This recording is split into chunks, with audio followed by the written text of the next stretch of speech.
আসসালামু আলাইকুম ওয়া রাহমাতুল্লাহি ওয়া বারাকাতুহু। বিসমিল্লাহ, আলহামদুলিল্লাহ ওয়াসসালাতু ওয়াসসালামু আলা রাসূলিল্লাহ ওয়া আলা আলিহি ওয়া সাহবিহি আজমাইন, আম্মা বাদ। আজকে যে বিষয়টি নিয়ে আলোচনা করব সেটা হলো যে কুরবানি করলেই কুরবানি কবুল হয় না।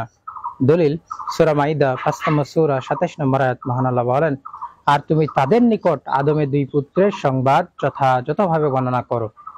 তারা উভয়ে যখন কুরবানি পেশ করলো তখন তাদের একজনের থেকে গ্রহণ করা হলো আর অপরজন থেকে গ্রহণ করা হলো না।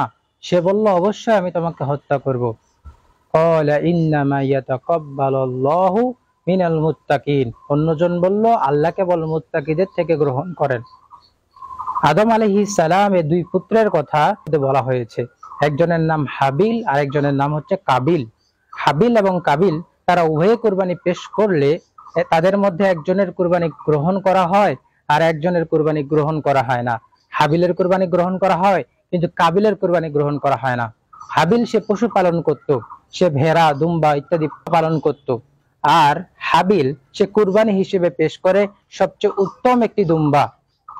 আর কাবিল সে কৃষি কাজ করত, সে শস্য গম চাষ করত, সে কুরবানির জন্য পেশ করে নিকৃষ্ট প্রকারের শস্য।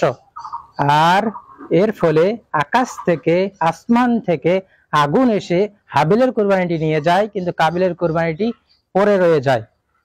আর এভাবেই হাবিলের কুরবানিটি গ্রহণ করা হয় কিন্তু কাবিলের কুরবানিটি গ্রহণ করা হয় না।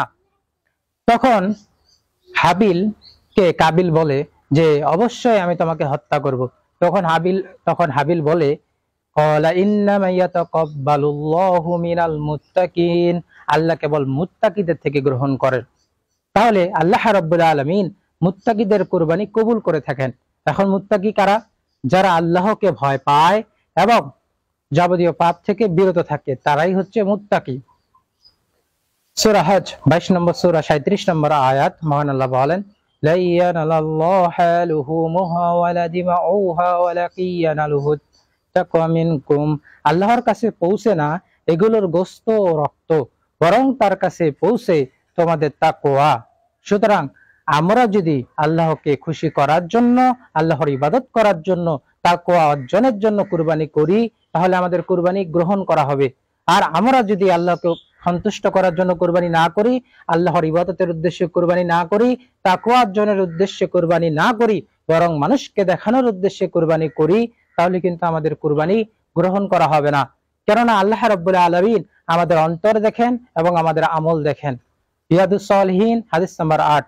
আল্লাহ রাসূল সাল্লাল্লাহু আলাইহি ওয়াসাল্লাম বলেন, ইন্নাল্লাহা লা ইয়ানজুরু ইলা সামিকুম ওয়ালা ইলা সুওয়ারিকুম।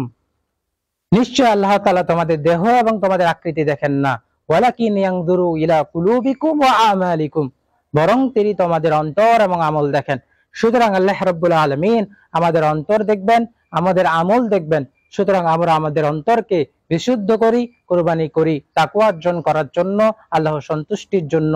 নতুবা কুরবানি করলেও কুরবানি কবুল হবে না। আশা করি বিষয়টি স্পষ্ট হয়েছে। সুবহানাকাল্লাহুম্মা বিহামদিকা আশহাদু আল্লা ইলাহা ইল্লা আনতা আস্তাগফিরুকা ওয়া আতুবু ইলাইক। আসসালামু আলাইকুম ওয়া রাহমাতুল্লাহি ওয়া বারাকাতুহু।